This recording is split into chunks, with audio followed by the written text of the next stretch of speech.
മനസ്സിലായി. ഞങ്ങളെക്കുറിച്ച് എല്ലാം മനസ്സിലാക്കിയിട്ടാ പൊന്നുമോൾ ഇങ്ങോട്ട് എഴുന്നള്ളിയിരിക്കുന്നത്. വന്ന പാടെ പാറുന്റെ മെക്കെട്ട് കയറിയതോടെ ഞങ്ങളുടെ തല്ല് കൊള്ളാൻ തയ്യാറായിട്ടാ നീ വന്നിരിക്കുന്നേന്നും മനസ്സിലായി. ഇനി ഒറ്റ കാര്യം കൂടെ അറിഞ്ഞാ മതി. ആരുടെ കൊട്ടേഷനാ? ഹായ് അവന്തിക, അവിടെ നമ്മുടെ റൂം. ഞാൻ ഈ തുടങ്ങി വെച്ചത് ഫിനിഷ് ചെയ്തിട്ട് റൂമിലേക്ക് പോയാ പോരെ? മതി. ഫിനിഷ് ചെയ്യാൻ വേണ്ടി തന്നെയാണല്ലോ ഞാൻ നിന്നെ ഇങ്ങോട്ട് കൊണ്ടുവന്നത്. ആരെ ഫിനിഷ് ചെയ്യാൻ? ഞങ്ങളെ ഫിനിഷ് ചെയ്യാനോ?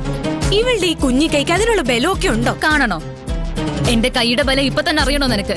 വേണം, ഞാനും അറിയിച്ചുതരാം. അറിയിക്കടി നിന്റെ കൈയുടെ ബലം, അറിയിക്ക്.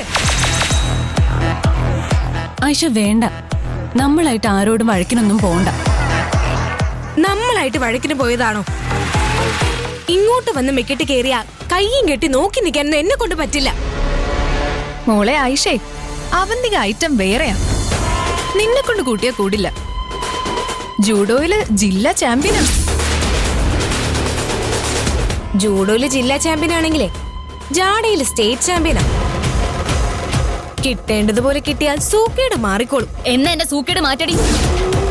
ധൈര്യം ഉണ്ടെങ്കിൽ എന്നെ തൊടടി. തല്ലും കൊല്ലും എന്നൊക്കെ നീ തന്നെയല്ലേ പറഞ്ഞത്? ജില്ലാ ചാമ്പ്യൻ ആയിഷയുടെ മേലൊന്ന് തൊട്ടു നോക്ക്, അപ്പ കാണാം. എന്ത് കാണാന്ന്? ഒന്ന് കൊടുക്ക അവന്തിക. നീ പറഞ്ഞ ആ ഫോറിൻ അഭ്യാസമൊന്നും ഞാൻ പഠിച്ചിട്ടില്ല.